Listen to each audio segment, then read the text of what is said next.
to show that we've established quorum? Yes. Sounds Okay. good. Okay, all right. So Lila Blanchard, Present. Ozzy Carter, Present. Reverend Van Hook, Present. Scott Parsons, Here. Dale Harrington, Present. Terry Dunn, Present. Michelle Carter. Present. Okay, we have quorum. I don't see any other members yet, but they'll be joining us soon. So we have 1, 2, 3, 4, 5, 6, 7, 8 members present. Wonderful. Thank you so much, Monique. And I'll ask for some additional introductions here in just a moment. Crawford Carpenter, our chair of this committee, is on vacation, as is our next in line, Nicole Green, and vice chair. And so today I am the secretary and I'll be facilitating this meeting. And I'm Lila Blanchard, and we are the Community Advisory Board, known as CAB. We are a board established by the Community Corrections Partnership, or CCP.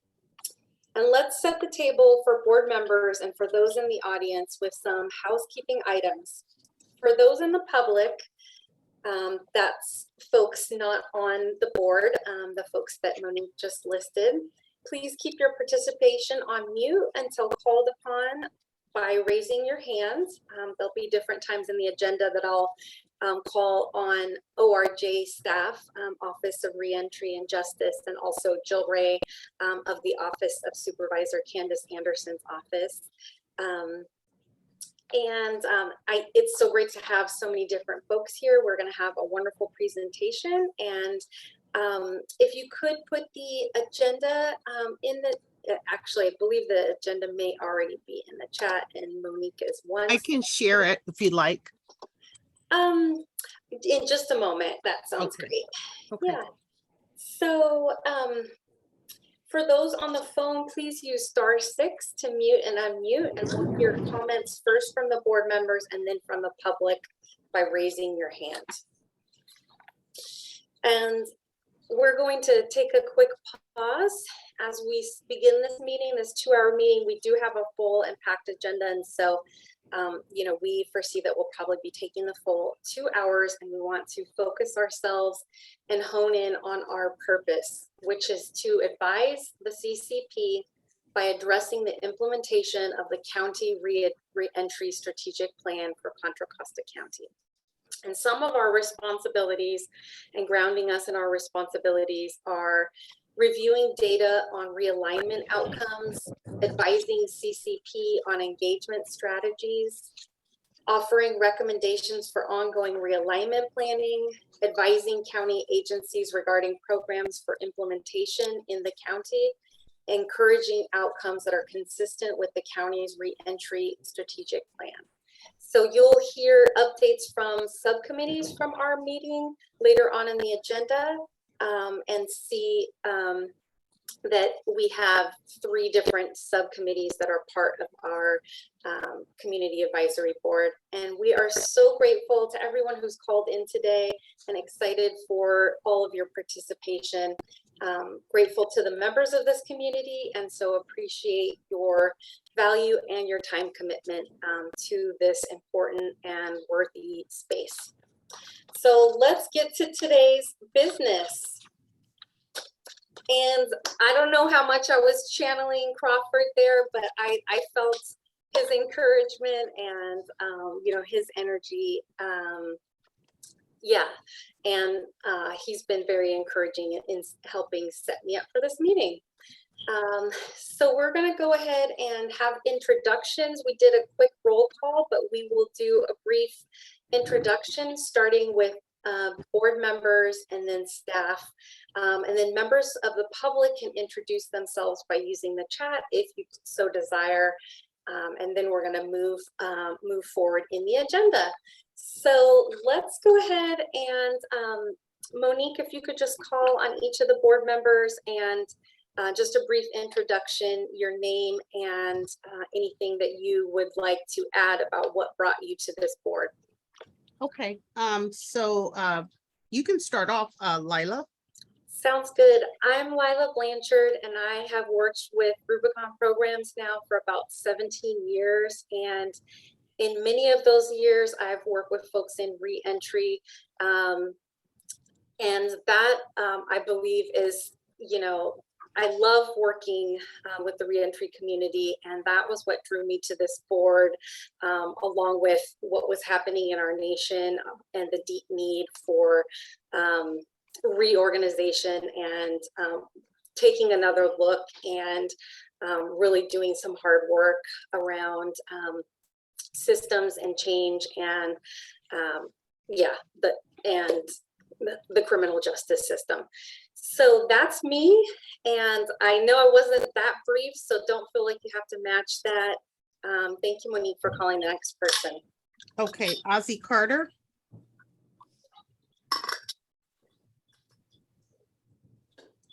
Good morning, everyone, and definitely caught off guard this morning for this introduction.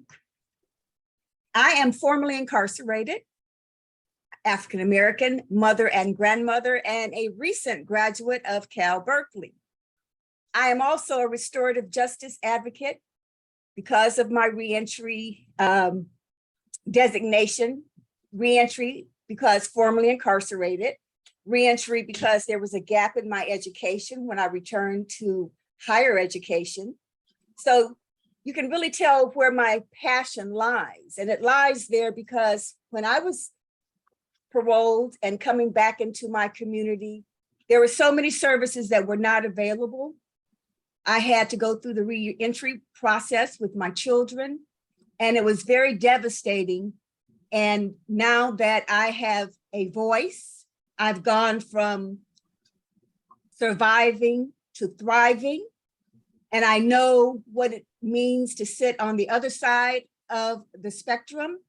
And with my voice today, I use it as an advocate, serving on CAB. This is my second year.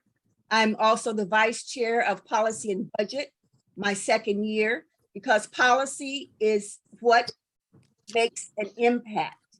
And I will use my voice continuously in areas and in spaces where I can make a difference for the populations that I represent, also being a senior and being disabled. So I have a vast plate to fill before I transition from this planet. Thank you. Reverend Van Hook.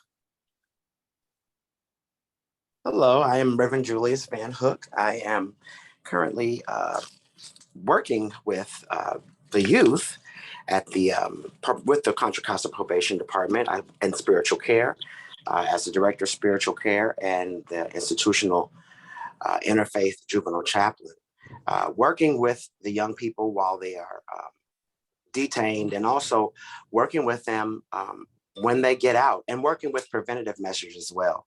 My predecessor, Reverend Dr. Charles Tinsley, had a program called Getting Out of Dodge, which we still operate. We're just operating it differently now, and just trying to continue to make a difference in our community and in this county. Thank you. Scott Parsons. Hello, my name is Scott Parsons. I am a resident of Moraga and career law enforcement executive, retired. And for the remainder of my life on this planet, I want to be a part of creating support to those that have offended, have been incarcerated, and are re-entering, so that we can help people to never have to re-offend and go through that process. Thank you. Let's see. Lenita Mims. Good morning, everyone. I am Lenita Mims. I am a resident of Oakley, California.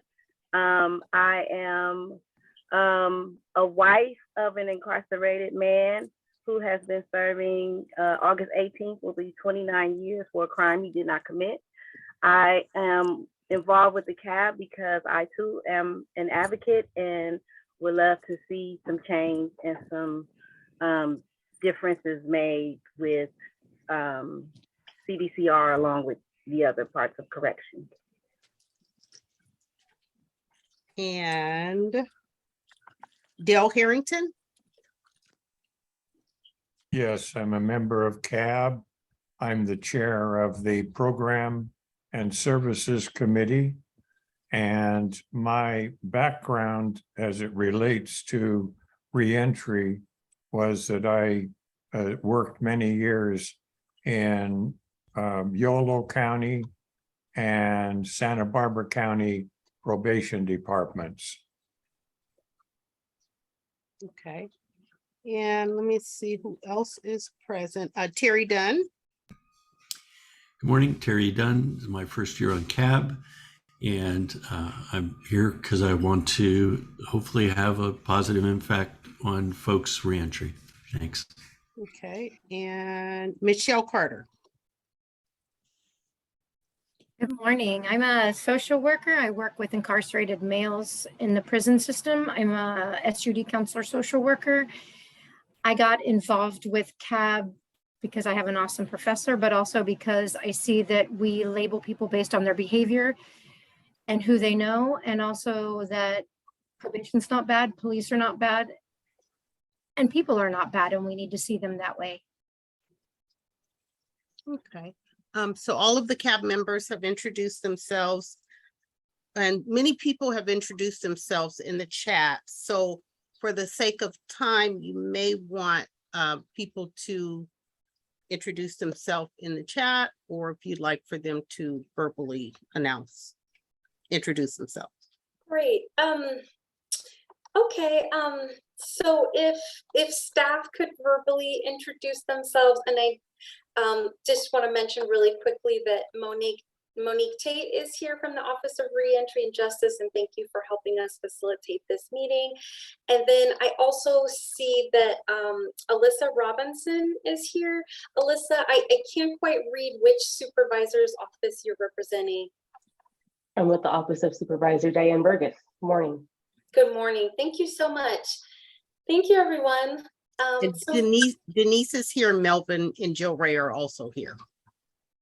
thank you. Wonderful.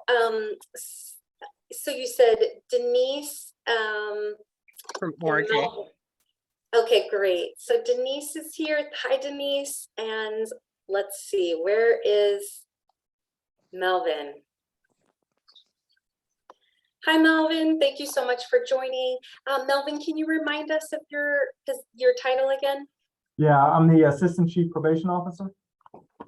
Thank you, Melvin. Wonderful to have you here. Thank you. And then, yes, Jill Ray is Office of Supervisor. Candace Anderson is always here, and we're going to call on you a little bit later for a presentation. Thank you, everyone. So moving right along, within our agenda, I want to see if there are any announcements that folks would like to put in the chat or come off mute to share. And go ahead, Jill. Hi there. I just wanted to do 2 quick announcements, and that's, oh, wow. Okay. Hang on, it just went super big. Okay. On August 1st, the Public Defender's Office did a press release announcing that they applied for and received a $6 million Prop 47 grant to expand their holistic intervention partnership program. And as many of you might know, as you've seen presentations on this in the past, it's significantly reduced failure to appears, which, as you know, failure to appears lead to arrest warrants. And so it really is an amazing intervention that includes caseworkers to help those people when they're first cited, to make it to their court date reminders and to give them support so they don't go into court alone. So that's pretty exciting right there. And then also Supervisor Anderson applied for and was accepted to the Familiar Faces program, which is run by the National Association of Counties, and it's a nationwide effort. And so she's been accepted into the first cohort. We just had a call this morning, and I thank Denise, because Denise is the one who brought this to us and has provided an enormous amount of support in getting us information on what's working and what's not working in our system across the board. And really what it is about is breaking down silos and ensuring that information can be shared across systems. So those people who recidivate through all of our systems, whether it be the detention system or health services, can get specialized care and get connected to the programming and be identified. So those are the two announcements I have. Thank you so much, Jill. Anyone else with any, Lenita? Hi, good morning. So I am currently at the Community Partners Barbecue for 2022. I'm sad that none of us are out here, but the Crisis Center is here, and NAMI is here, and Bay Area Community Services is here. So it goes from 10 to 3 o'clock. So if you have time, please drop by. We have a table out here, and it's a wonderful day in the park. It's at Pleasant Hill Park off of Gravy Lane. So if I go in and out, if my picture goes off and on, it's because I'm running the table and I got to get back to the table in about 45 minutes. But I'm here. Thank you so much, Lenita, for joining from an event. That's the best of both worlds, and appreciate you lifting up that event. I put a quick chat in there regarding an event that's happening, and if folks can also put in information to the chat so individuals can follow up and attend, that would be great. So the next agenda item is, I'm not seeing any more hands here, is the approval of record of actions from the July 14th, 2020 CAB general meeting. So I imagine that most of us have had a chance to read that already. Monique, could you put that up, and we'll give about 30 seconds or so, for 30 seconds to a minute for folks to review and double check and see if they have any questions about the notes from the minutes from last meeting. Can you see it on my screen? Yes. Okay, good. I'm sorry. Can you, yeah, you're at the agenda. Okay. Okay, let me scroll down. Sorry. It's all right. And folks can also pull this up from the agenda, have the agenda open and scroll down to the minutes as well. It's probably easier to see it in that fashion.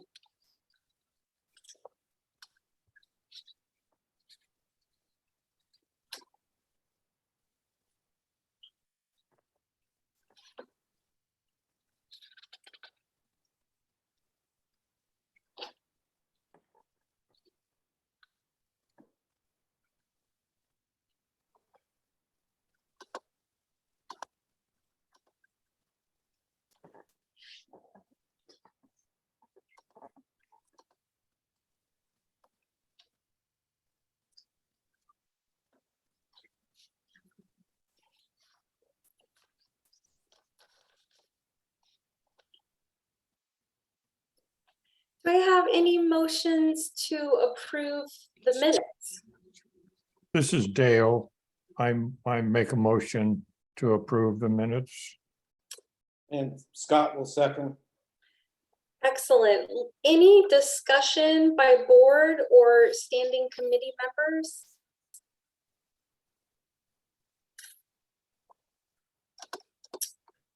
Great. Let's go ahead. Any public comments on those notes?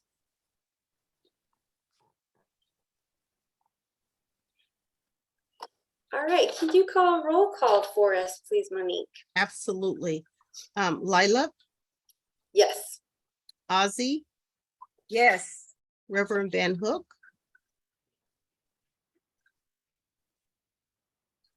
okay, I'll come back to Reverend Van Hook. Scott, Yes. Lenita, Yes. Dale, Yes.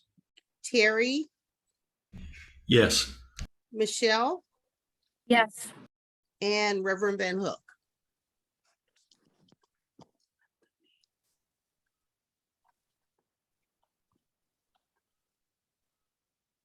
Okay, motion passes with one member absent at this time of the agenda. So we can proceed. And Lila, I'm gonna stop sharing because I need to bring up the amended agenda. So I'll look for that, but you can go on to the next item. Thank you, Monique. So next on our agenda, we have a presentation from Dr. Marie Scannell and James Gray. So they are both from Housing Services, Behavioral Health and Housing Services in Contra Costa County. And it's our mental health program chief, and James Gray, the BHS Housing Services Coordinator. So welcome, Dr. Scannell and Mr. Gray, and thank you so much for this time and for presenting to us on your services. And you can see a description in the agenda as well that you can review regarding their presentation. And can you see the presentation on the screen now? Yes. Okay, good. Okay, thank you. Okay, thank you for having us. And I just want to add that we also have Darren Webb from Aod Services will join us in the presentation. And just to clarify, I'm Marie Scannell. I'm the Chief of Forensic Mental Health Services. So what we plan to do, BHS is integrated between mental health services and AOD services. So Jim and Darren and I will give you an overview of the housing options that we have, and then have time at the end for questions and answers. If we don't have all the answers, we'll try to find out and get back to you. As I'm sure everybody here is aware, having enough housing is always a challenge.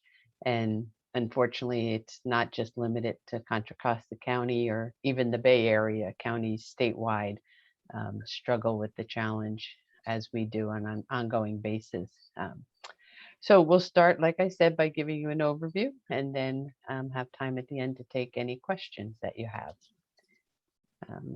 So Jim, would you start with the mental health service aspect? Yeah, good morning, everyone. Excuse me. So just breaking down the type of housing we do have. We do have permanent supportive housing. It encompasses permanent residence with supportive services. These are generally like independent type living situations with care management and provider services. So, there's also shelter beds, and these are short-term housing options for people without housing or unsheltered individuals. Below that is crisis residential, and this is a temporary alternative for people experiencing an acute psychiatric episode or intense distress that might lead to voluntary or involuntary hospitalization. So it basically serves as a mediator between, or a mediating factor between being hospitalized and being in the community. And it's supposed to be a transition, a 2-week, 3-week transition from an acute setting to the community without being hospitalized. So transitional residential, it's longer term social rehabilitation, and it's in a community environment, and board and care homes, and these are licensed community care facilities, and they serve individuals who need assistance with daily living, and it doesn't encompass ongoing nursing care. It's more about medication support and programming for mental health treatment. And then mental health rehabilitation centers or institutions for mental disease, they're locked settings. Most of the people, or all the people in these settings, are conserved, and it's intensive support and rehabilitative services with the hopes of developing enough skills to be able to step down to a boarding care setting where there's access to the community. And hopefully you guys understood through my mumbling. Can we have the next slide, Monique?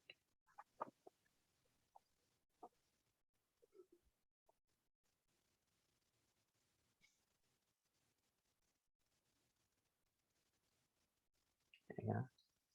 And Darren, if you could talk about the AOD services. Yes, thank you. Marie, hello everyone. Again, my name is Darren Webb, and I am the program supervisor overseeing recovery housing for alcohol and other drug services. So for alcohol and other drug services, we do have residential licensed treatment facilities. It is important to note that these are not considered housing. Admission and length of stay into a residential treatment facility is based off of a medical necessity. So a client must meet medical necessity to be in a residential treatment program. But we do have residential treatment facilities for both men and women. We also have recovery residences. They're also known as sober living environments. You may have heard them called recovery housing. And so for Contra Costa County, we have 3 models of recovery housing, the recovery residence. And so one being, we have an independently run recovery residence network, which is under Shelter Inc. So these are multiple recovery residents that are independently ran. That the oversight is being handled by Shelter Inc. We also have Oxford Homes here in Contra Costa County, as well as Okama House. Thank you, Darren. Okay, then, so the forensic mental health programs are under the mental health services aspect of BHS. As far as housing, 2 of our programs have some limited housing attached to them. So one is our mental health diversion program, and this is through a grant from the Department of State Hospitals. And there is a housing fund attached to the grant. Unfortunately, it does have limited criteria. So an individual has to not only have been granted mental health diversion, but they have to have also been deemed incompetent to stand trial. So we do have many individuals on our diversion program that can benefit from this, but we also have many who had not been deemed incompetent to stand trial in the legal process, and therefore are not they're eligible for diversion, but not for the housing support. So this is a fund that we have. We don't actually have a housing facility, but we're able to use the money to pay for an individual's rent until they have income, either through SSI or employment or any source of income. Generally, we've been using it for room and board in the community, or sober living houses that run independently separate from the AOD resources.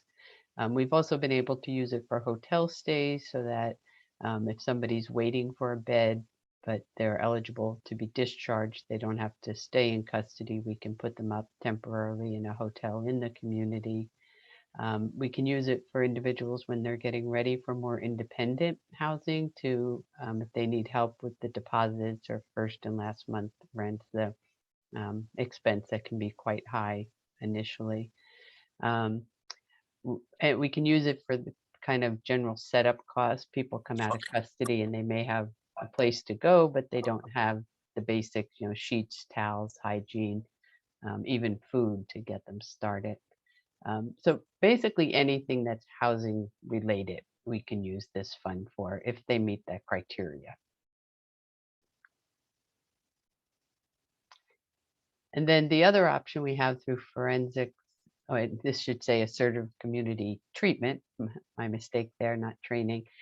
So we have an AOT or Laura's Law program, and the county contracts with mental health services to provide the direct services day to day.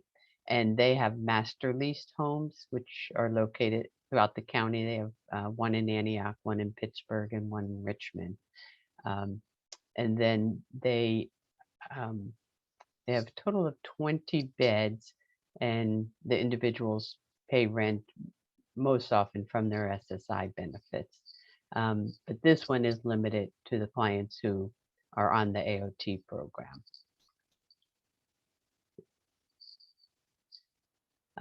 So in terms of reentry options for people coming out directly from custody, the 2 programs I just spoke about, diversion and AOT, we have individuals that come directly from custody into those programs.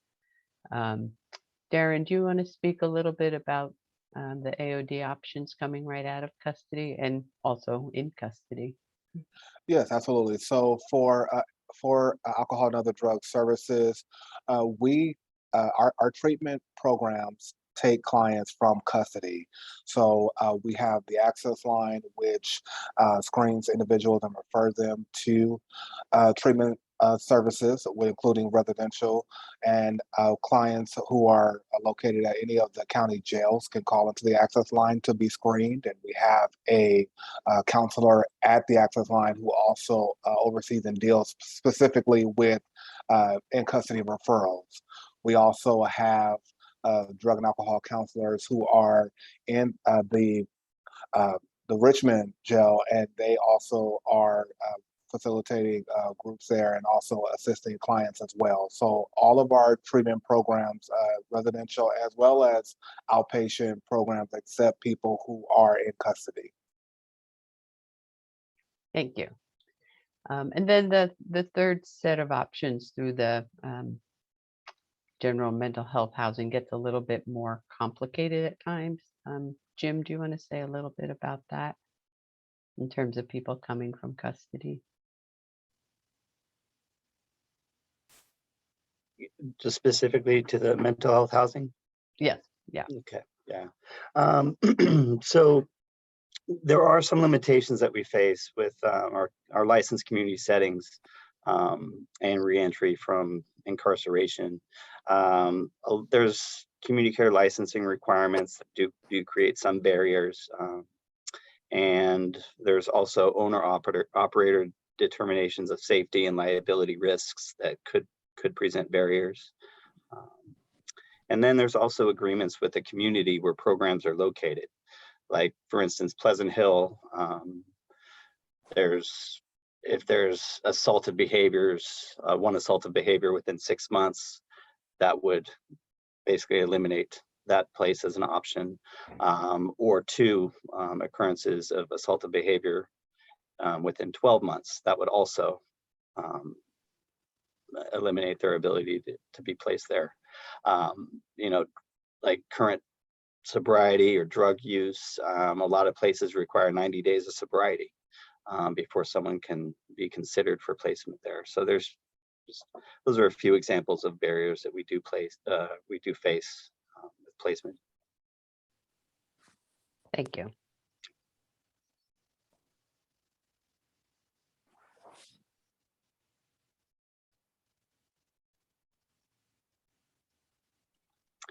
The next slide. Jill There it is. has a question. Yeah. Okay, I think this is our last slide. If we can finish this and then take all questions.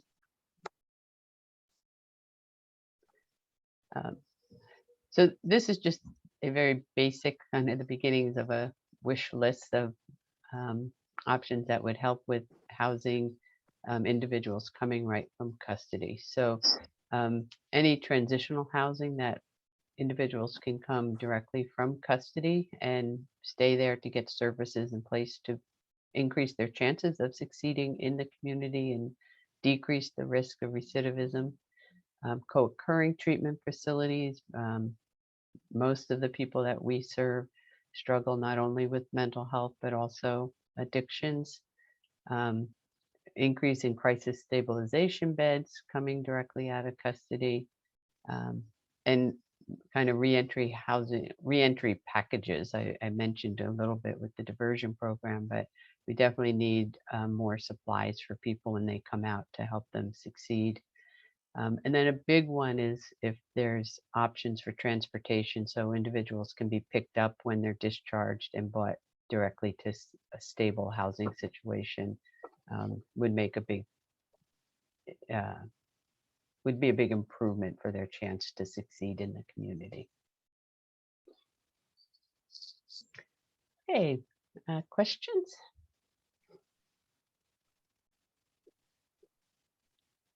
I have one. It's Lanita. I heard you mention SSI in the beginning of your presentation. So is that a service that you guys provide, helping the people that are coming home apply for the SSI? Yes, BHS does have a financial counseling office. And they even have somebody that will go into custody to start the application in the process.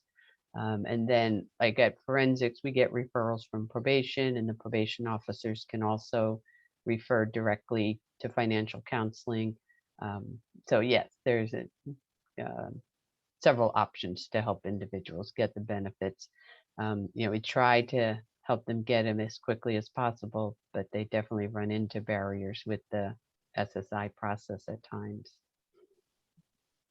Thank you. That's wonderful. Okay, and then can we take Michelle Carter's question, and then I'll go with Jill and Denise. I see their hands up. Hi, so I'm very interested in the co-occurring disorder housing, especially those coming directly out of being incarcerated or jail or prison, whichever situation that they are, or even the diversion program. How are we vetting those places and making sure that they're okay, because they are not licensed? Usually the sober livings and co-occurring disorders are not licensed homes. They're just individually run. And I find them to be, I'm trying to think of a nice way to put pretty crappy, to be honest. And I've toured them myself, and I have printed a list of those that are licensed and gone to see them, and find them to be very not supportive at all. And Shelter Inc. doesn't have great follow-up. So how are we vetting those and monitoring how the follow-up is and how they're processing these clients to make sure that they are successful? We need to have them at the greatest success with the supportive services that we give them. Yeah, so it's somewhat two separate types of housing. So historically, BHS did have Nevin House, which was co-occurring treatment. It unfortunately was closed this past year, and I believe there's a process in place to replace it. So that was a licensed treatment facility. And if somebody was placed there, there was a requirement that their case manager continue to follow them and work with them and work with the program. I believe also, Darren, that Discovery House does quite a bit of co-occurring work now. Is that accurate? Yes, also, yeah, they also as well. And for the clients who also are talking about the SLEs, there's moving forward, that's my new role as well. And the clients are connected to treatment providers as well. They're working with their treatment providers as well to staying on track and making sure that definitely if clients, as far as the clients who are in these drug and alcohol treatment programs, that they have mental health, diagnoses, that those are also being addressed as well.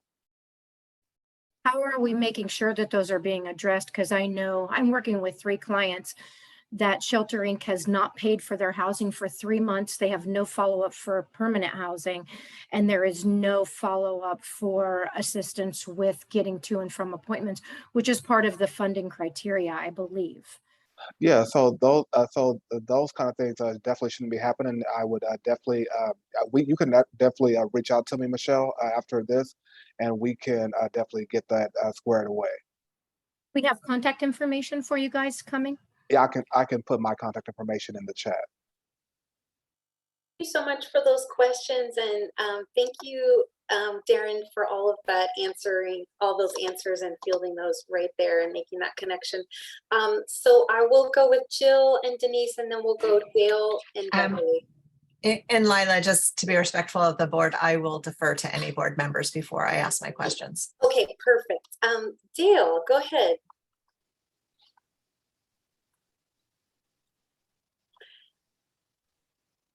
Who did you say?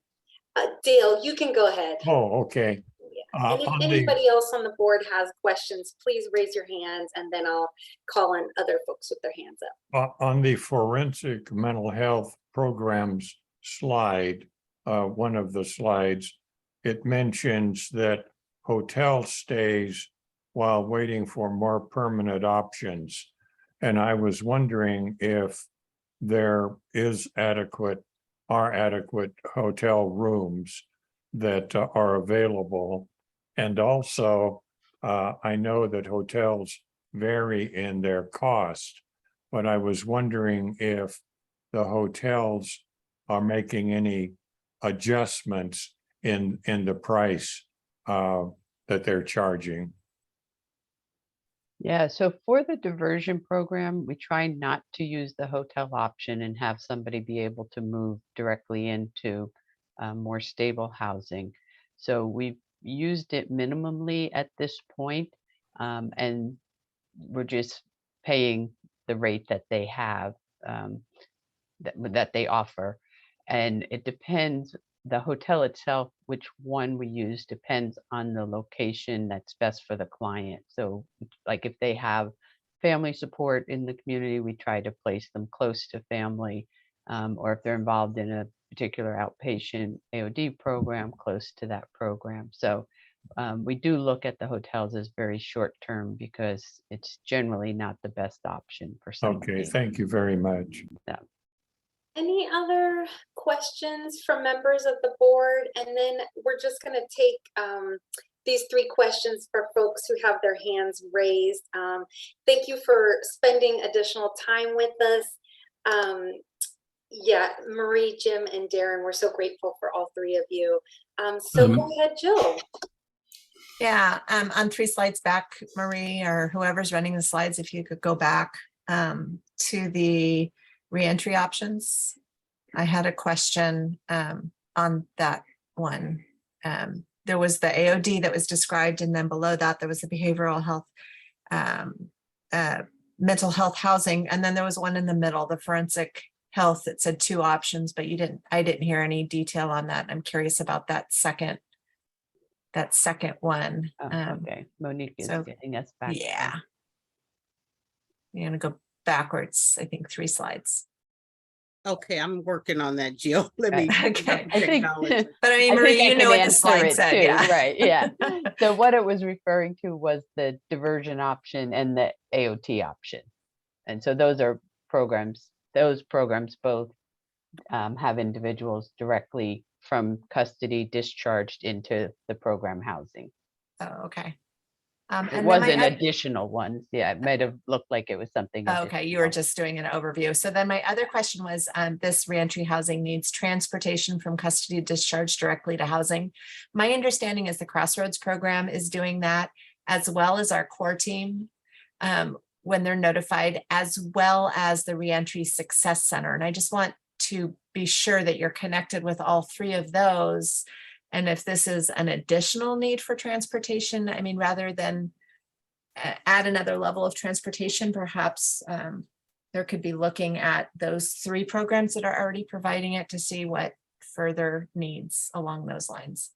Yeah, we do coordinate with custody using those programs, as well as forensic mental health. We also do some transportation, and there still tends to be a need. We get requests from detention mental health for transportation, and we can't always meet it. And I'm assuming, but certainly we'll check in further that they're also looking into the other options.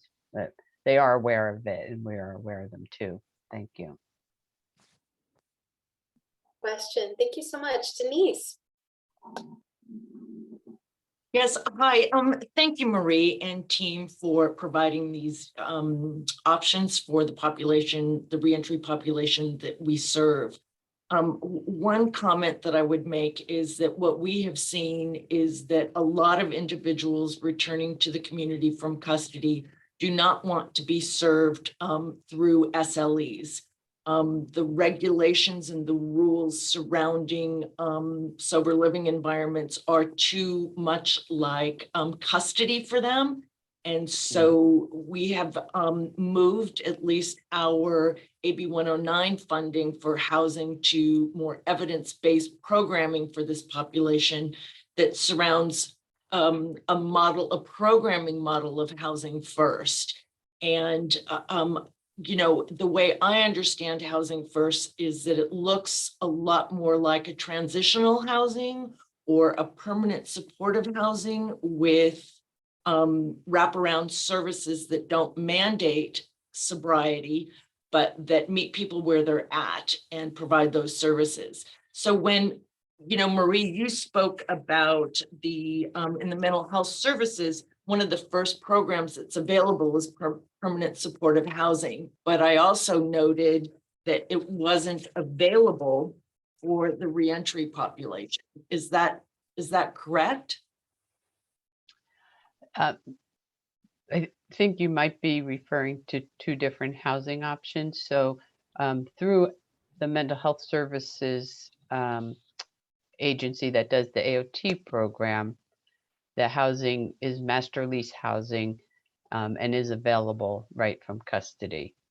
And then some of the options under the mental health services are more open to individuals coming back to the community than others. Like Jim talked about, some of them due to the location, there's agreements with the city that, you know, recent assaultive behavior, somebody's not able to go right in there, and some of the options are more open for it.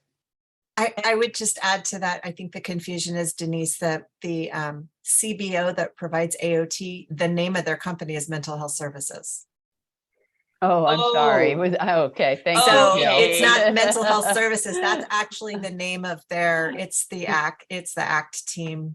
Okay, thank you. That's really helpful. Thank you, Jill. I didn't catch that. And I also keep hearing AOD and AOT. So yeah, that always gets confused too.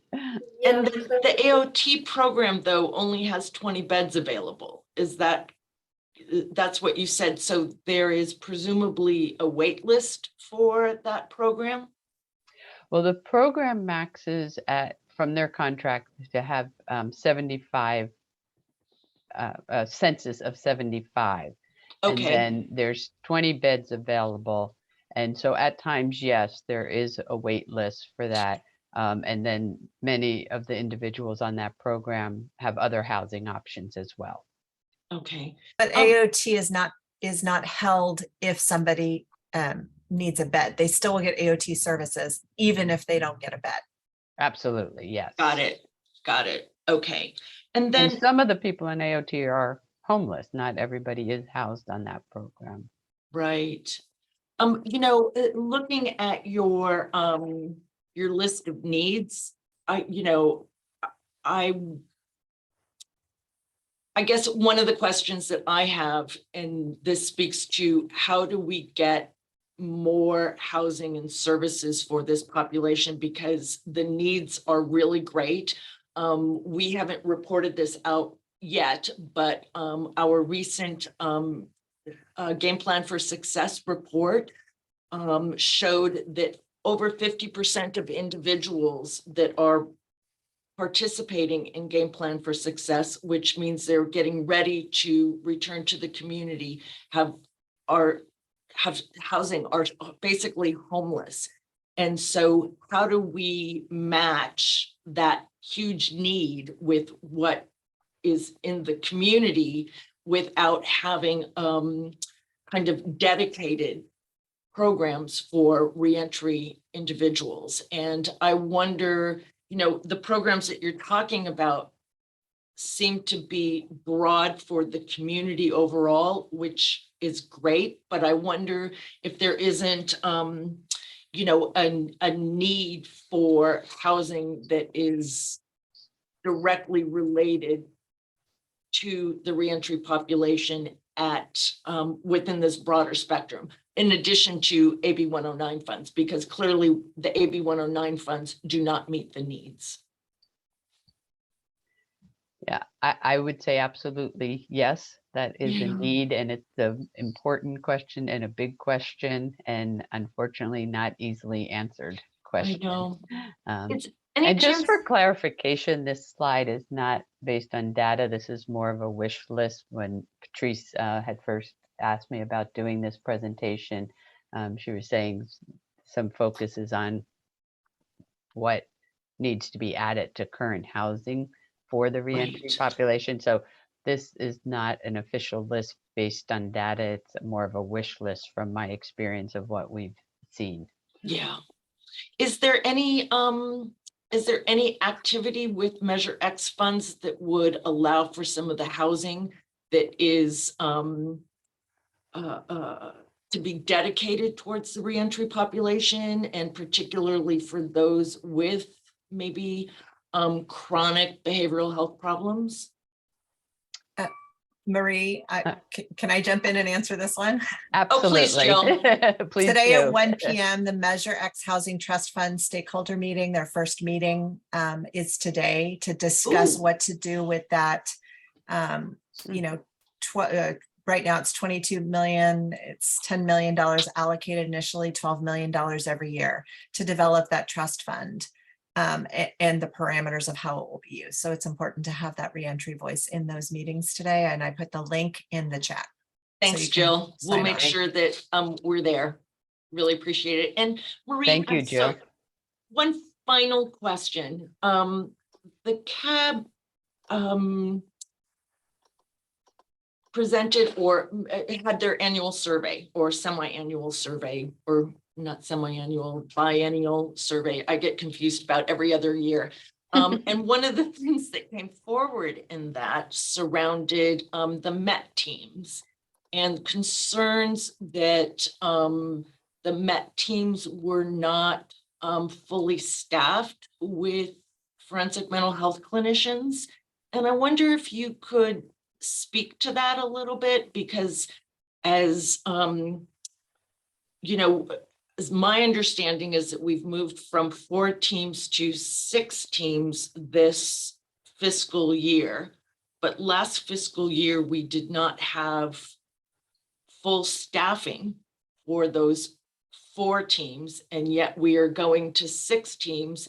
And I know from other research in the, not even just the county, but the state and across the country, that hiring forensic mental health clinicians is a really big challenge. And I wonder if you could speak to what you've been doing to sort of try to alleviate that for the communities. Sure. Yeah. So we actually went from 4 to, starting this fiscal year, 7 MET teams, because Oh, it wow. was the sheriff's department had last year included an Hello. officer, but there were not clinicians. And so now there will be the 3 sheriff officers, and we'll match a clinician to each. So last year we were, for most of the year, we had the 4 clinicians. One was assigned to Concord. They were Concord PD. The city of Concord had contracted to have a MET clinician just for Concord, where the program has been set up where a clinician is assigned to a region of the county. So we had Concord and then the 3 regions, East, Central, and West, and now we'll add the sheriff ones. And the hiring is, as you said, it's a very big challenge. Again, it's not just limited to Contra Costa or even the Bay Area, it's a statewide challenge. Yeah. I know that the county personnel is looking into various steps to increase recruiting as well as maintaining staff when we have it.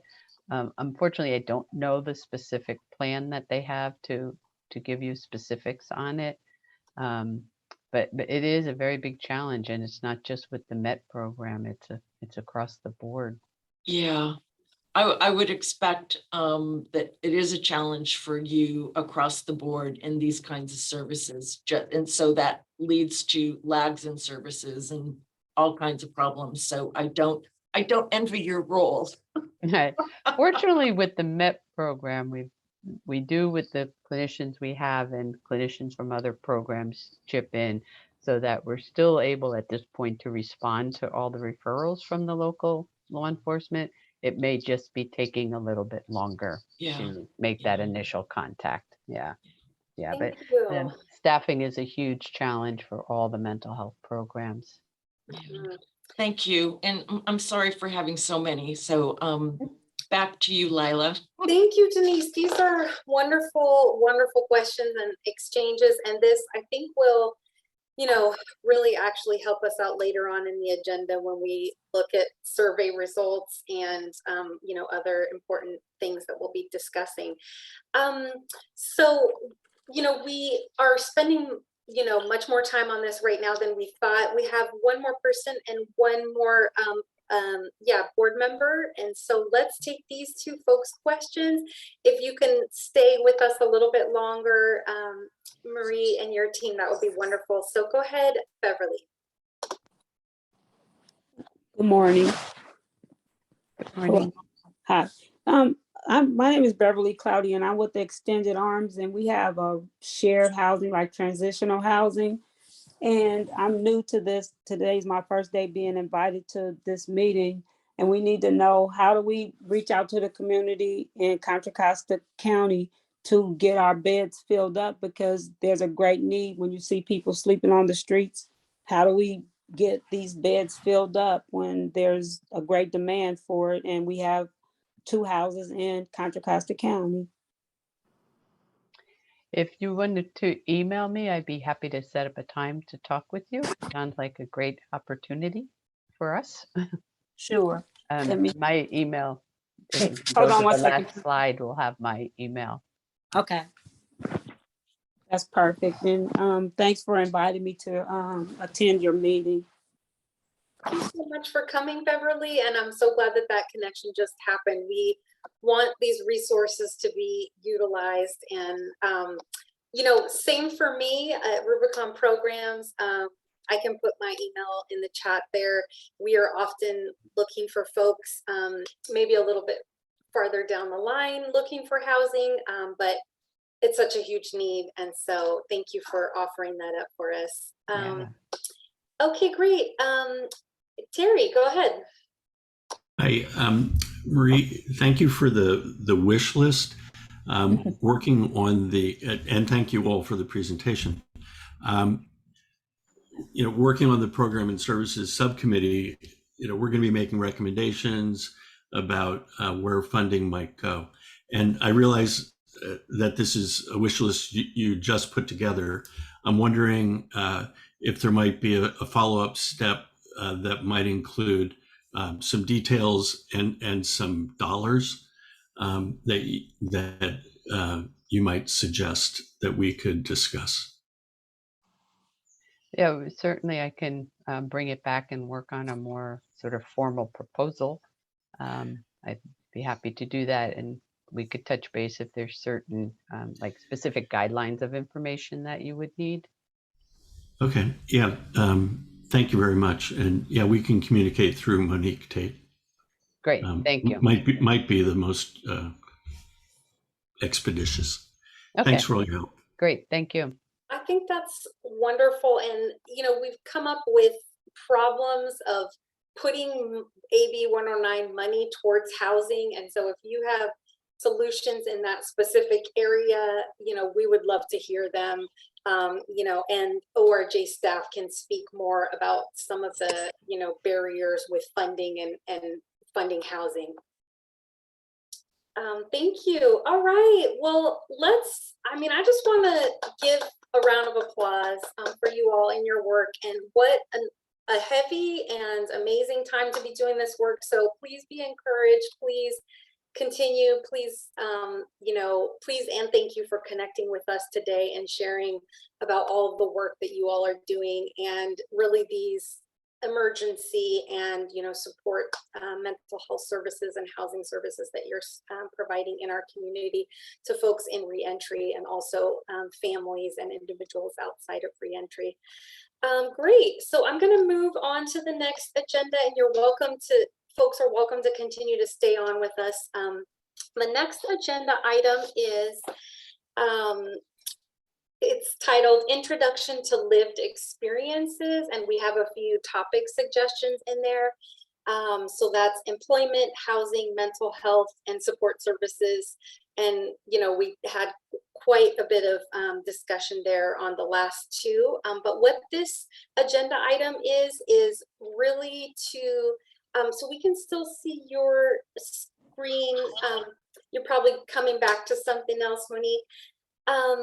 We are looking to have a conversation. There's been a desire expressed to have voices come directly to our CAB meetings of lived experience of folks who've been incarcerated before. So I know it took us a couple extra minutes earlier on when we did our introductions, but it's helpful for me to get grounded and to hear the experience of folks who do have lived experience with being incarcerated. And so I want to open up this topic and say thank you to our board members earlier, who shared with vulnerability and boldness their story, all of us. So let me open the floor up to board members about how you'd like to see the lived experience highlighted and a regular part of our meetings or of our board. And yes, great presentation. There's a lot of great chats coming in there. Thank you. And I'll hear from the board on ideas and ways that we would like to hear directly from folks with lived experience.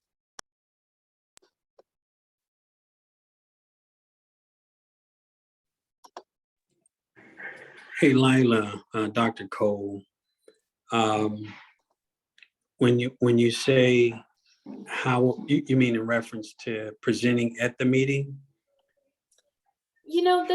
This was put out there as a desire and as a wish, and so we get to decide how it happens. It could be at the meeting, it could be at subcommittee meetings, it could be board members sharing their voice, it could be the outreach and outreach subcommittee, actually bringing folks in to speak on different topics. So it's pretty broad. And I see, Terry, did you have any other questions in response before I moved? Sorry, Dr. Cole, before I move to Michelle?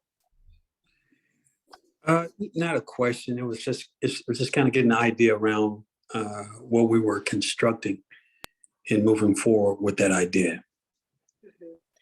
Did my answer help provide clarity? So the floor is open for us to determine and to brainstorm and perhaps select some ways to increase the voice of lived experience for our board.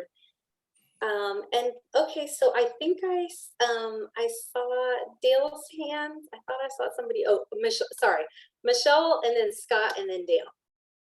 I didn't raise my hand the right way. I'm sorry. I'm impaired. The screen moved. You were fine. It was the screen that moved, and I was like, "Where'd that hand go?" So do we have for the Office of Reentry? Do we happen to have someone that has re-entered? Excuse me, that has had some dealings with what we're doing with realignment that can actually give us feedback? Do we have somebody with lived experience in the office? No, do you have somebody that has like 7 months ago, 8 months ago that has gone through the system and re-entered and has some feedback that we can get? I Really see. need to reach out to these people that have done that we have the ability to contact with them, because my lived experience really doesn't answer to what's happening now. We need to know what's happening now and what's working now and what's not working now. Mm-hmm. Right. Does that make sense? Yeah, it does. I understand now. I'm sorry, I was slightly distracted. We do not. And what we have done is we ask our providers to reach out to any individuals that they are working with, to ask and invite them to participate. We do not violate their privacy by reaching out to them directly to see if they will speak about their experience. Now, Lila, I know in the past, Rubicon has had a number of people that they thought would be good candidates to speak about their experiences. And I would suggest also that maybe Pat Mims or even Charmaine at HR 360 could have individuals that they are working with that might be good candidates to consider speaking with.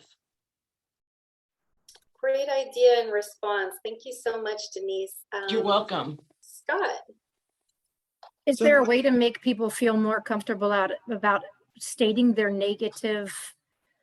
Because if Lila works for Rubicon and I was a Rubicon client, I might feel less inclined to say, you guys really suck. You didn't do this. You didn't do that. You know what I mean? I really want to be able to get an honest opinion. Right. And I think the one of the best ways to do that is through the hubs.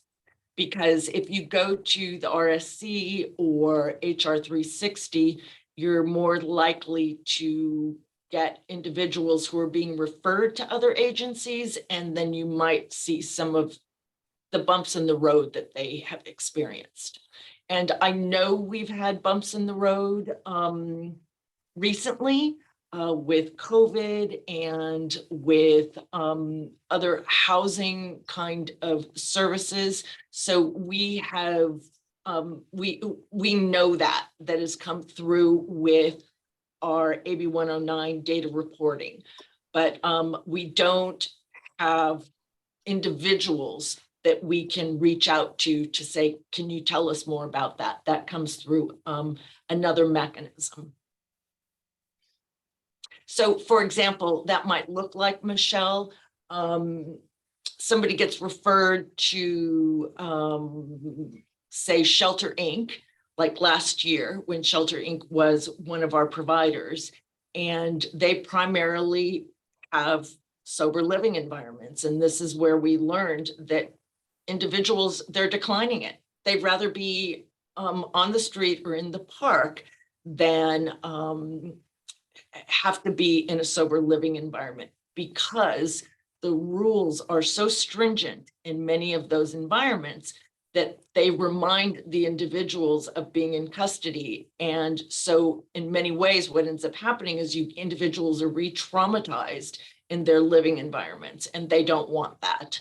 So that's something that I can, certainly our data reporting from providers tells us, but again, it's not an individual lived experience. And I think we would need to be respectful of individuals' privacy. Yeah, but I hear you on how are we going to get a real true lived experience from somebody. Great point. And yeah, Scott, tell us what you have to share.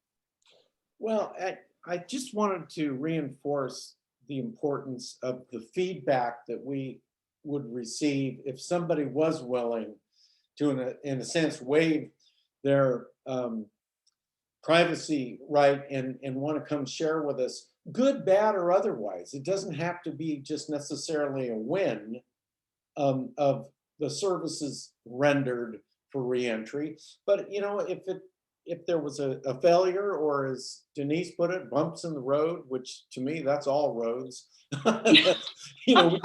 There's bumps everywhere. So, we do the best we can to try to support those folks. And I can just tell you on a sidebar kind of to this, if I get good feedback from someone that has come through re-entered and there's some successes and some failures that we can concentrate on.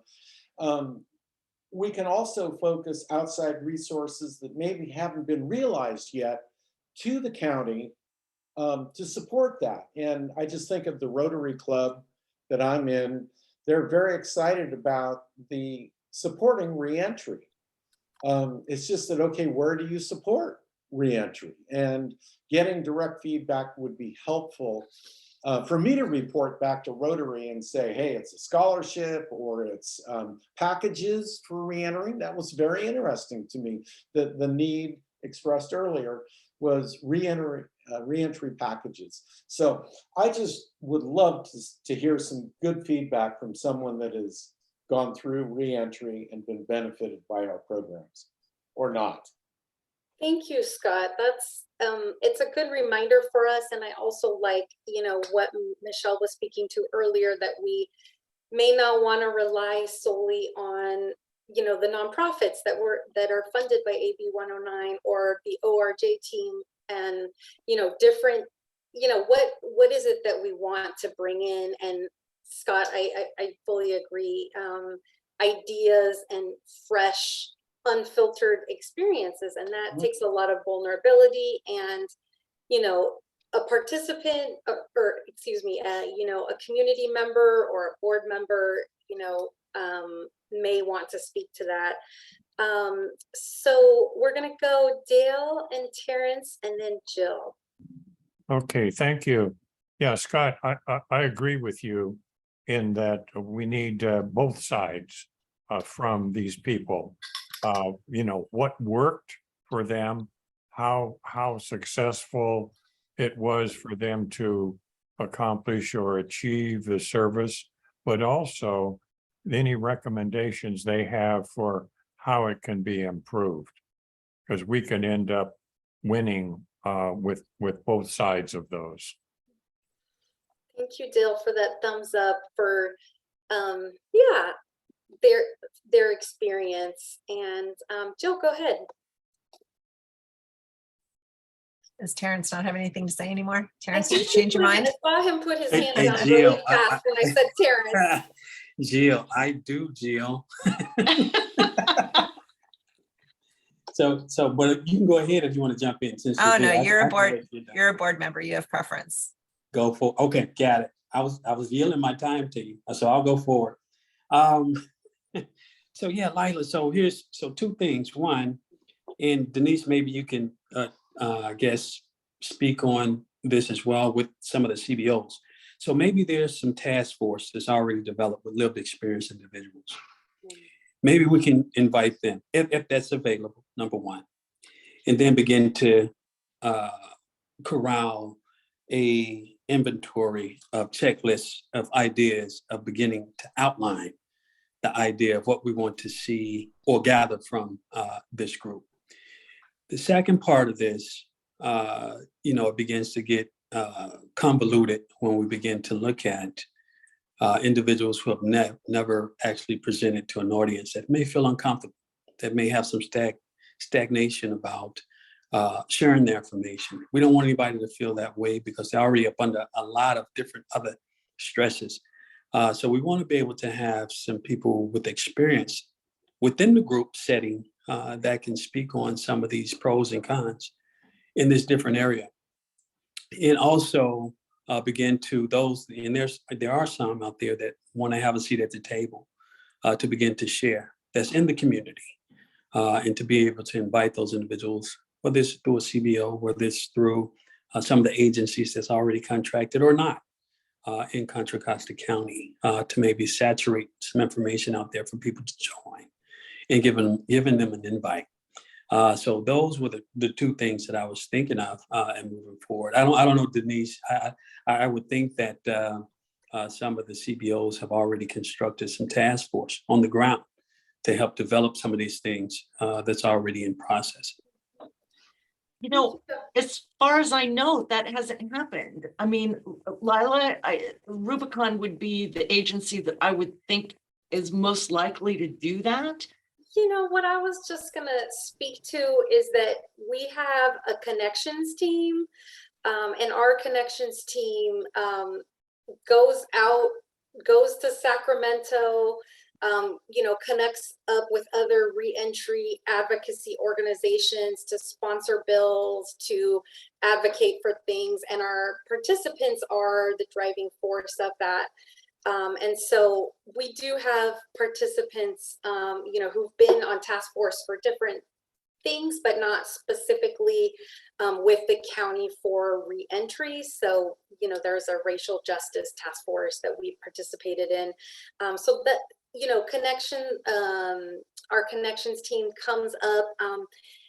Monique was also chatting me about the Reentry Success Center and, their member there and their, regular board meetings that they have and the way that organization gets, supported. So I'm hearing a lot of excitement and enthusiasm around hearing directly from folks who are recently coming out and seeking services.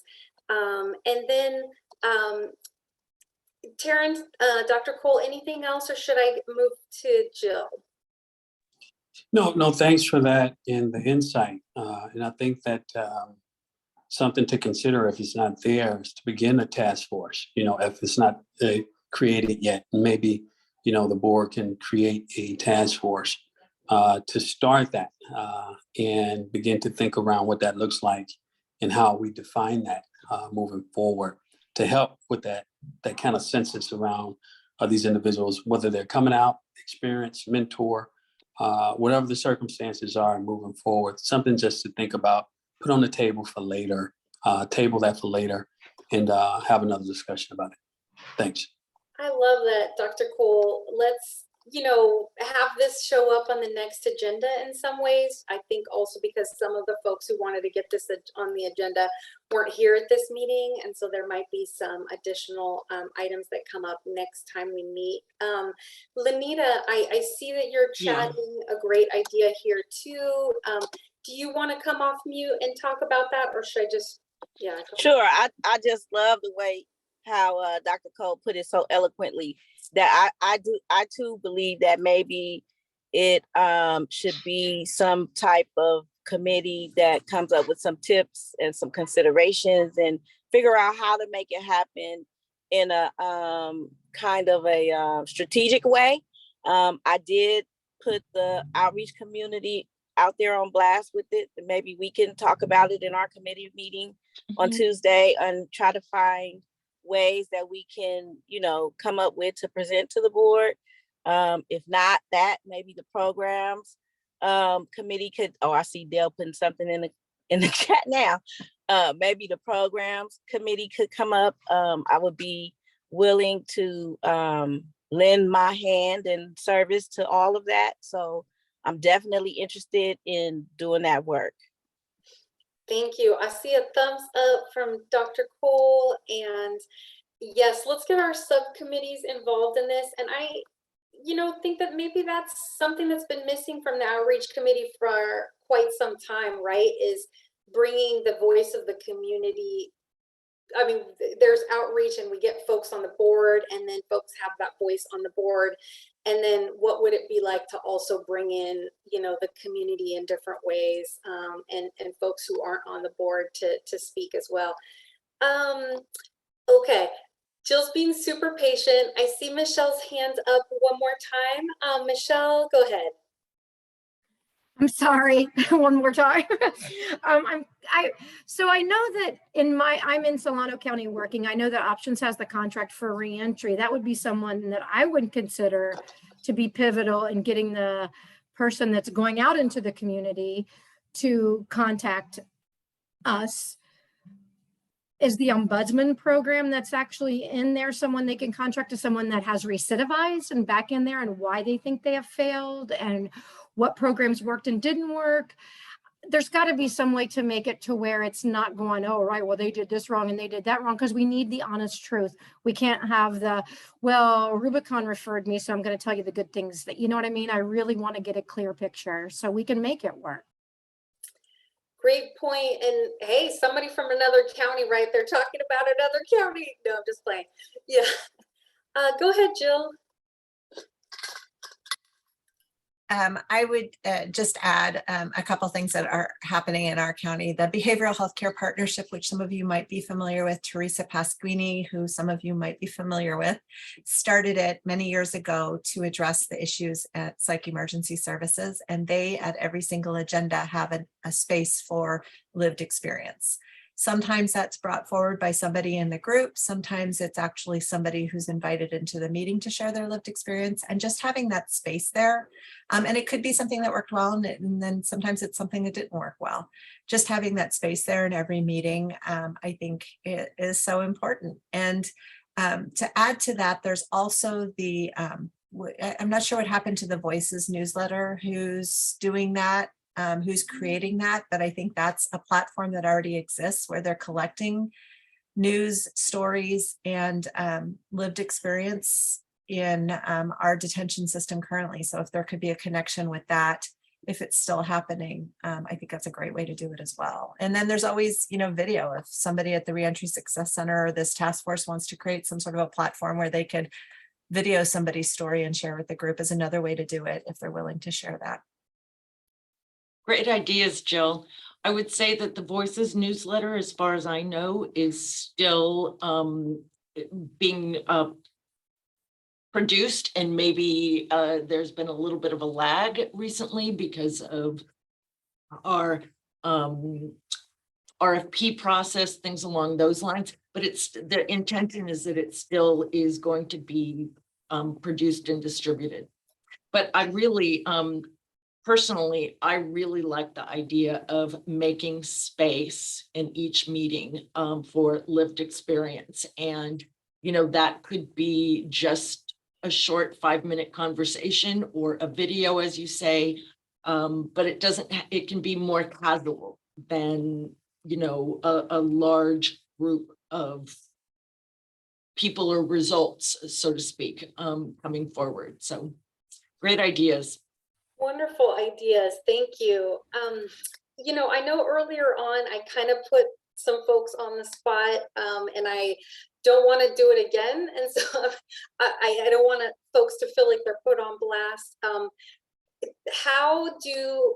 I didn't hear a whole lot of response for folks on the board. Like, I feel like I need a platform to share my experience. It's sounding to me like, you know, we're really asking for folks from outside of the board to come in. Can folks let me know if I'm reading things right, or is somebody here like, I want to, you know, have 5 minutes of the next agenda and talk about, you know, a particular part of my lived experience that I think is relevant for the board right now. And I'll just let that question sit for a moment. And can I just ask a quick question? It's a procedural question. Yes. What is quorum for this group right now? Is it 8 or is it 9? Because you just lost Ozzy. It's 7. Oh, perfect. Okay, sorry. Yeah, and we do have another voting item down there. So hopefully the rest of us can stay in there. And thank you, Jill, for that. Yeah, and we have about a half an hour left here. And it's okay if that question goes unanswered. I'll just continue to, you know, we can continue to focus on the ideas that did come up today. All right, we'll move in that direction then. I'm going to head on to the next agenda item, and I look forward to seeing this, you know, on the general agendas and or subcommittee agendas, how we can incorporate the lived experience into our meetings and our work on the board. Great, so we're going to move to reports from CAB's subcommittees and external meetings, and we're going to work to be as brief as possible on this section because all of this is written in the agenda. And so it's basically just going to be, for most of them, a verbal update. And so the first one is the report from the Board of Supervisors meeting, and that will be Jill. Thank you, Jill. Hi there. So let's see. There wasn't a lot of meetings this summer because they were on board break, but on July 26th, the sheriff held the Truth Act Forum, which is required by state law. And it's to just detail out any ICE interactions that the sheriff has had. And they are limited, small, and few based on past experiences. ICE just isn't that active in our county. And so there wasn't a whole lot going on. The Board of Supervisors did continue teleconference meetings. August 2nd, there weren't any items. And August 9th, there was a discussion on the Public Protection Committee's recommendations for a sheriff oversight report to be brought to the Board of Supervisors quarterly. And that's what was approved. The Racial Justice Oversight Body has asked for a sheriff's oversight board made up of citizens, but the legislation that was recently passed puts the onus on the Board of Supervisors. So any oversight board would simply be reporting to the Board of Supervisors, and the supervisors felt that they could hold that role and provide that public forum to allow people to come forward and comment on the report. It has been amended with public feedback as to what types of things. They've added more items to report out, and it will be continually a work in progress. As people see things that they want reported out from the sheriff, it certainly can be added to the report. And that concludes my report. Thank you, Jill. Any questions or comments before I move on to the next report out? And this is actually one that we can skip. So hearing and seeing no other responses there. There was no PPC meeting that was held, and so we are skipping that meeting. Thank you, Scott, for being identified as the person to attend those when those are held. And I am going to next call on Scott for the report for the Outreach and Community Engagement Subcommittee report. Lila, I'm sorry to interrupt, but you have a question from Terry, and I wondered if that was in response to Jill's report out. Let me check. I didn't see it. Thank you. Go ahead, Terry.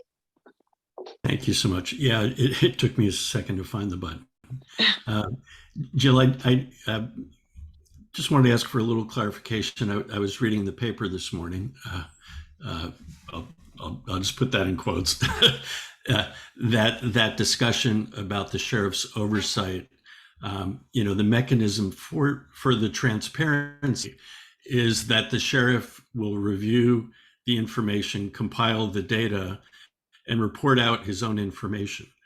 So I'll just say there's an opportunity to be selective in what gets shared. So I'm wondering what guarantees or what hopes. I know the board wants to take the next step in their responsibility. I'm wondering if there's anything else you could share out that's hopeful about growing transparency in that process. So I think from what I'm hearing from you're insinuating the sheriff might leave information out. And just to be clear, the sheriff is reportable to a whole variety of agencies, and Denise pulls information from a whole variety of those agencies. That's where she gets most of her reporting numbers. The sheriff has also provided all booking information to the ORJ as well. He's been very transparent. He's very open with the Board of Supervisors. When they ask a question, he provides the information. I think there's a lot of distrust in the community, and I think that we need to allow this process to happen instead of going into it assuming he's going to hide things, because in our experience on the board level, he hasn't hidden anything. And so I think that there's a lot of misinformation that's shared, and this gives an opportunity for the actual information that goes out to the board and for anybody who asks for it to be shared publicly on a quarterly basis.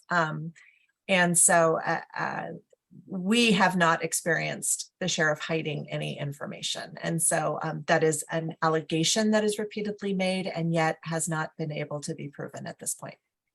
Great, thank you. That's exactly the kind of clarification I was hoping for.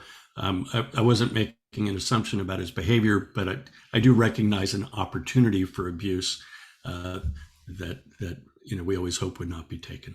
And the Board of Supervisors at any point in time, if they feel like there's information that's not being shared, can appoint an inspector general, and they ask for that process to be put in place so that if at any point in time some information comes forward that they feel is not transparent, they can immediately invoke the inspector general to require the records be handed over. Phenomenal. Thank you so much. Thanks, Jill. I think that was the one thing I was going to add is the inspector general conversation, because that was an interesting one from the meeting on Tuesday. And thanks for providing the very complete and wonderful update. Thank you, Lisa.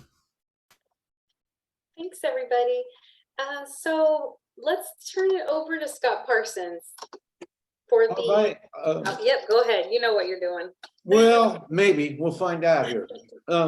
Just real quickly, back to the Public Protection Committee. Yeah, that meeting was canceled. The next one is August 22 at 10:30 a.m. if somebody is inclined to want to attend the Public Protection Committee meeting. Moving on to OCEC, to condense all of that, I think the important issue that we have been dealing with was getting Michelle Carter pushed forward from alternate to actual voting member. And that will be going in September, I think 15th, before the CCP for a confirmation on that. She's passed all the other votes to be a part of the voting team here. So there is one document here, and it's the 2022 CAB Ambassador Program Membership Assignments. I think we have all seen this many times, and it's been adjusted as many times as we've seen it, but this looks like the final version. So I wondered if by board members or anyone else, is there any questions about the document that's before you right now? So Lila, my understanding, not hearing any questions or comments, is that this should be an item for a motion and for approval of this document. Did you want me to roll forward with that? Thank you. So yeah, that was, you know, I saw that there was a CAB membership vacancy. Did we touch on that? And then the second item was review and approve the program assignments. So I can jump in if you want. Oh, Monique, that'd be great. Thank you. Okay, so at this time, I am working on sending out the application for the CAB membership to recruit for CAB membership. And I'm working with IT to work on the back end. So we have one vacancy on the board, which after the CCP on September 16th, we're hoping that she will be appointed to that seat, and then we'll have one alternate position available. And we wanted, or the outreach team would like to do ongoing recruitment. So that would be the purpose of me sending out the application on a regular basis, and I'm working with IT to get that done. Got it. And sorry to switch gears with you on this, Scott. Is there any reason that the alternate, so how many alternate members do we have right now? We have two, and the vacancy, of course, was with Michelle Carter moving forward. That created the one within the alternate ranks, right? So that's the one that we'd be attempting to backfill. But to Monique's comments, we are trying to keep an active list of interested parties that have applied, and keep that constantly a pool of interested folks, because you can't always anticipate when we're going to have a vacancy, right? So we want to be quick and nimble in filling it. Sounds great, Scott. Okay, thank you. So I am lined up back to where you are, and hopefully other folks are too, with the CAB Ambassadors Program member assignments before us. I would just like to add that it's incredibly important that both members attend these ambassador meetings. You know, we can move forward with one person, you know, kind of doing a one-person show with these, but we want to, you know, have all members show up to these and, you know, share different feedback and support each other in these conversations. And so I just want to, you know, lift that up and ask that folks really prioritize and communicate early if for some reason they cannot make this, so that we can identify another person to be in that space in these meetings. Anybody have any other comments or questions about the ambassador program member assignments? You know, Lila, I would just chime in. I do concur with the statement that you just made, because it's more effective when you're working as a team. And then also, you want to be able to gauge, read, understand, verbally and non-verbally, in reference to, you know, reporting information and documented information, so that we can get exactly what we're looking for and know how to move forward with the process the next year. So thanks for reiterating that, Lila, the importance of this portion of being a part of the committee. Thank you. Thank you so much, Dr. Cole. And you know, you can meet with the other person as the lead. You probably want to connect up with that other person and start having a conversation. Once we've approved this, you know, we'll be ready to move forward with setting these up at the right time. Can someone just let me know timeline when we'll be starting these? Is it once this is approved today? So I could probably comment to that. I can't say for sure when it's going to be exactly launched, but my understanding is that we're rolling toward the end of September and into October to perform all of these. And that's been my assumption at this point, that August is not going to start the process, that it'll be in September and October. Great, thank you so much, Scott. Terry, go ahead. Yeah, Scott, hearing your point about end of September, I'm wondering if it's appropriate for the CAB members to start talking and communicating with each other before then, so that then we can, you know, schedule dates with the folks we're supposed to meet with, you know, and get on their calendars. I think that's a very good comment, and we should, right? There's no harm in it, and only good can come out of the lead and the second for every one of these, starting to kind of galvanize what is it going to look like for them as they do their interview.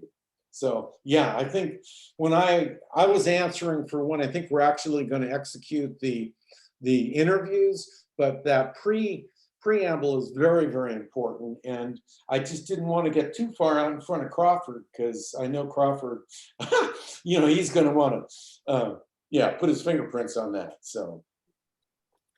Thank you, Very good. Thank you. And thank you, Jill, for your comment. Thank you, Terry. Sorry about that.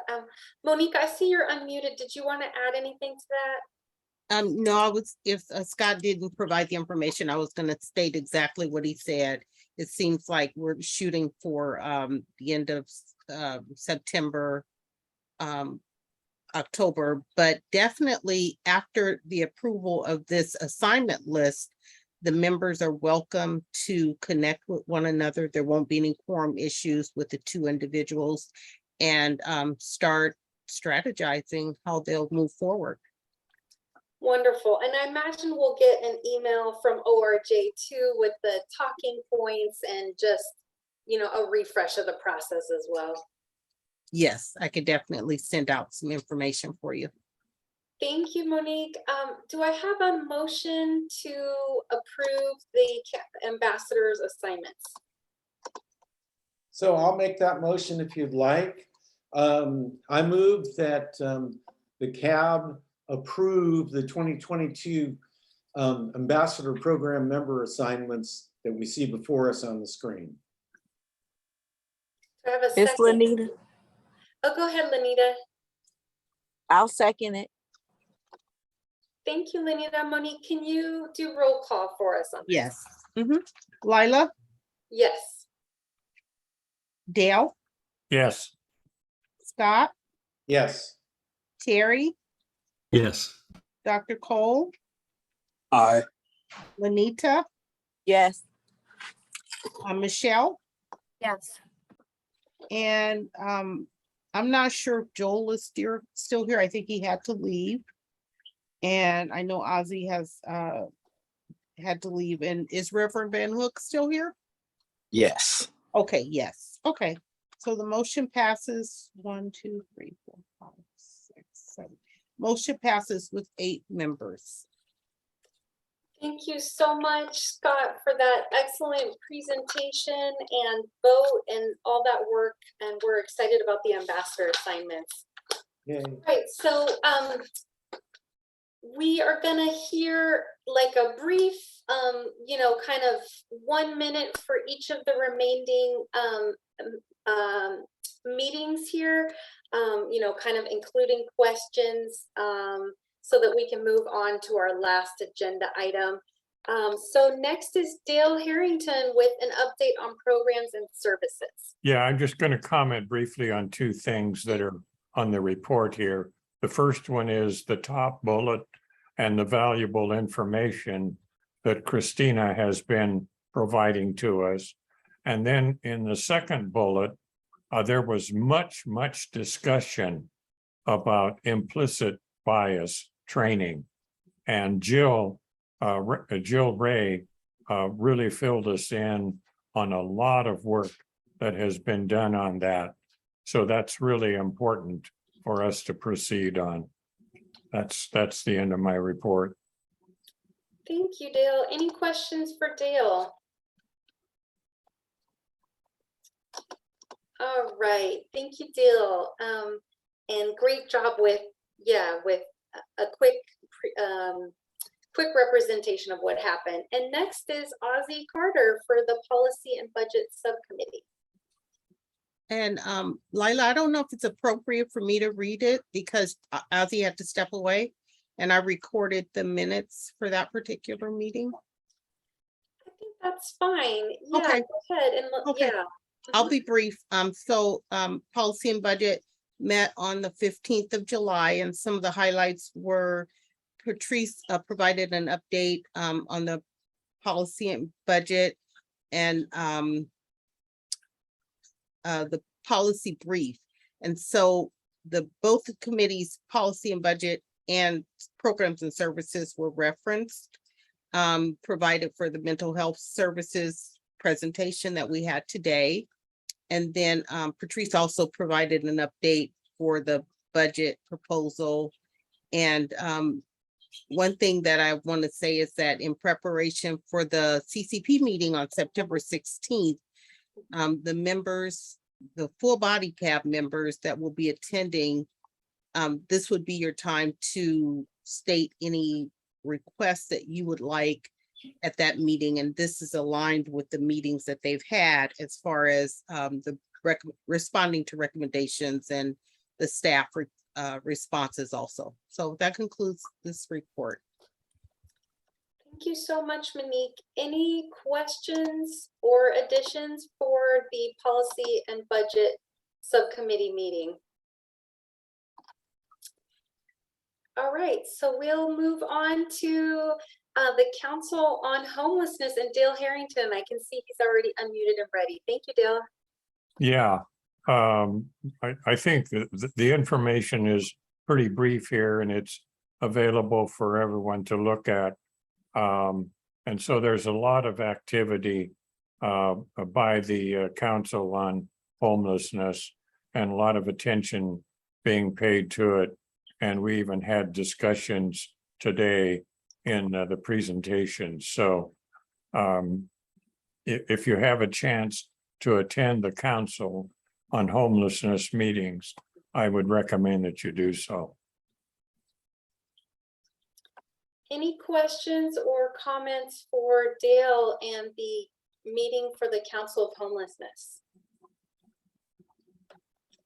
Thank you. And then next we have the report from Measurex, which is also Dale. Go ahead, Dale. Yeah.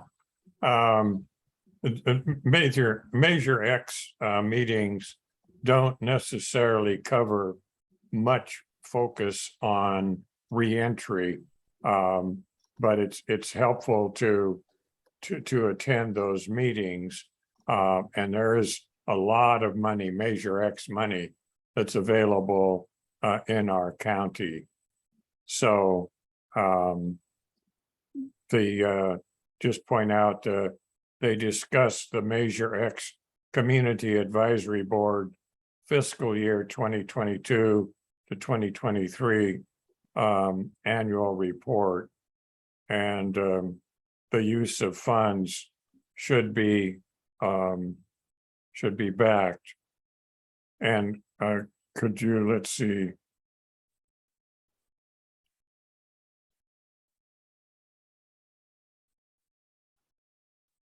Oh yeah, one member stated she would like to see comparison of what was identified as needed for the funds to be funded compared to what was in actuality funded.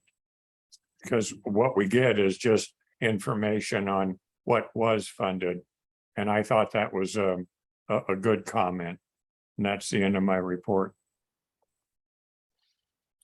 Thank you so much, Dale, for covering both of those newly added meetings, that we're updating folks on in our CAB meetings, since there's so much overlap with the work that we're doing in both Measurex and the Council of Homelessness. Any questions or comments for Dale on Measurex, or anything anybody else wants to add on any of these presentations before we move? All right, great. So thank you, Monique, for scrolling to the Contra Costa County AB 109 provider survey findings. So we have about 10 minutes for us to discuss as a board the AB 109 survey analysis. So the Programs and Services Subcommittee is the committee that holds this and makes sure that this happens, and also works on, making specific recommendations from this. As a CAB, we want to make sure that all CAB members' voices are able to speak into how to respond to this survey, yeah, that everyone can speak into it, and that as a CAB that we're coordinated in the ways that we, the ideas that we're picking up from this survey. So I did notice that Christina joined the call. I don't know if that was purposeful, but Christina, if you are comfortable with just kind of reminding us of the highlight and takeaways from this survey to help frame our conversation, just for like a minute or two, that would be helpful. Yeah, absolutely. And I don't know if Monique, if you're sharing, or if it's just the way my screen looks right now. Is it displayed? I think it is. Can you all see it? I can see potential consideration. Okay, so maybe it's just my view, my screen. Okay, apologies about that. Yeah, so I'm happy just to provide a quick reminder. As you all know, in what I presented to the full CAB meeting last month, and then also with this shortened version, the key findings from the presentation really were, and from the survey results, were really housing, #1 housing across the board, and also housing specific to the needs of the individuals returning from custody. So, and as we heard from Marie Scannell and her staff earlier in this call, housing specific to those with co-occurring needs, mental health disorder or mental health issues, and SUD or substance use disorders. So we talked about potential next steps, including increasing stabilization facilities, and also, as has been reiterated, numerous times, to the ongoing staffing issues that we see in these fields, not specific to Contra Costa County, not specific to the Bay Area, but broadly in our state and perhaps throughout the country. And other considerations that we talked about were also within the survey, and I know all the raw data was also included in this attachment, but transportation was also something discussed in our survey and in Marie's presentation. So I just thought that was interesting, specific to those returning to the custody and getting connected to those resources. Denise, if there's anything else you wanted to add or highlight?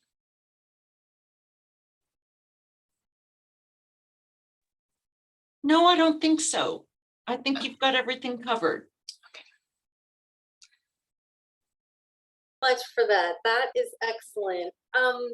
So, earlier on in the meeting, we had great dialogue with mental health and housing services that was here, and wanting to get more clarity from some of the needs that they're having. Some of the needs that they are having around funding for more housing.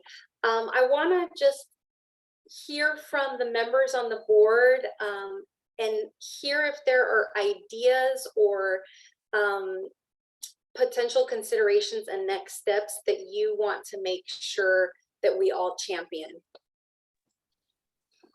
Hey, Lila, thank you for posing that question. Can I jump in? Yes, you can. Go ahead. Thank you so much. Yeah, so a couple of things, like earlier, like you were speaking about the program that presented earlier. I know they talked about sustainability. That caught my attention. You know, how are we defining sustainability, evaluating sustainability as it comes to housing in the reentry population? It begins to be challenging. Is that transitional housing? Is that substance, like you were speaking of earlier, Denise, talking about the LCS or SLEs. SLEs, yes, or speaking of, you know, just temporary housing. You know, how are we evaluating sustainability, what that looks like with the reentry population, and how does that look long term? And that question I like to put on the table, something to think about, because sustainability is very important here, because within transitioning, so many different things can happen within that transition, and you may have to start over again. So how are we defining that, and what does that look like? Thank you, Dr. Cole, for lifting that up. What do we mean about sustainability? And oftentimes that gets lost, right? Because we're just talking about housing. Michelle, I see your hand up. That goes back to what Denise was saying about meeting the people where they're at, and don't go ever beyond that. And that includes where you're placing them. If you put somebody in an SLE just to have housing, they're not going to do well, because they're not looking to be sober and they're not looking for that kind of restriction. And also making sure that they are good housing with good supportive resources that will help that person and see that person where they are.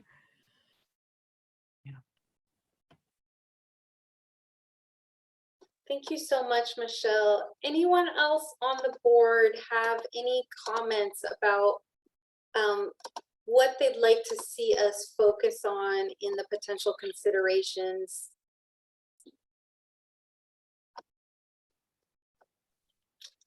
Again, I'm sorry. And the implicit bias too with the housing also is, don't say I'm receiving an incarcerated person. I'm receiving a man or a woman that has this need. That's it. It's not a judgment. Thank you. There is quite a bit of discrimination that happens in housing, isn't there? Yeah. So, you know, housing keeps coming up to the top. That's the first thing we started talking about here. So, you know, the Programs and Services Committee will continue to take a look at ways that we can make recommendations and have these in our list of recommendations that we actually submit for this year, our policy and budget recommendations. Denise, I see your hand up. Yeah, thanks, Lila.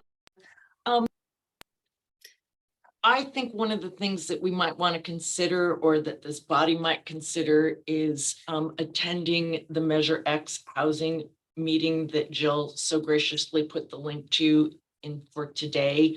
I think, you know, from my understanding of the research literature and what the challenges are for individuals, is having a housing first model where individuals are met where they're at, where they receive services, a broad range of services, as well as housing that is either permanent or transitional until they're stabilized, is the most effective housing model for the population that we serve. Now, the problem with that is that it's expensive, but it is more expensive than having individuals on the street and needing other services or in custody. I'm not sure, but what I am confident of is that the reentry population needs more funds for the specific type of housing that serves them best. We have recently learned that we have well over 200 individuals that have cycled through the sheriff's office in the last 2 years. We don't yet know the details surrounding their needs, but I would pretty much bet, you that housing is going to be one of those needs. And so using and trying to advocate for reentry funds from Measurex directed towards housing, because it is one of the most expensive programs that we fund, as well as one of the greatest needs, I think would be a good next step. And it was just something that I think this body might consider is attending there. I plan to be there at 1 today. Thank you, Denise. Is there anyone else who is planning on attending that? I'm imagining Dale might be headed there as well. No, what is that? Which one is that again? Measurex housing. Yeah. It's Dale, Jill put it in the. Yeah, I can just do a quick, I could just do a quick overview. So the Measurex, the Board of Supervisors created this housing trust fund. And so internally, our Department of Conservation and Development, our H3 Health, Housing and Homeless, I'm not sure who else, but internally, a variety of departments have been working on developing this trust fund. And so this is the first stakeholder meeting to get input on what they've come up with and to find out, the areas of necessity to fund out of this pot of money. Thank you, Jill. So we're right at 12 now. That is happening in an hour from 1 until 2:30. Thank you for putting that link in there. If other folks can attend that and continue to lift up and ask for funding for folks in reentry, I think that would be really helpful and wonderful. Terrence, you had your hand up earlier. Did you have a last comment that you'd like to make? Yeah, just in short, I wanted to just, I think we was talking about this in the last meeting, and Jill spoke about CalAIM, but I just want to touch just real shortly on healthcare.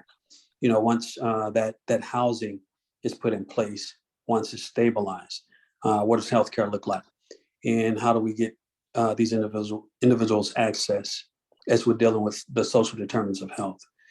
Just wanted to make a short note of that. Thank you so much, Terrence, for highlighting healthcare that also, came up with the mental health and SUD services in the survey as well. Well, that is going to conclude our meeting for today.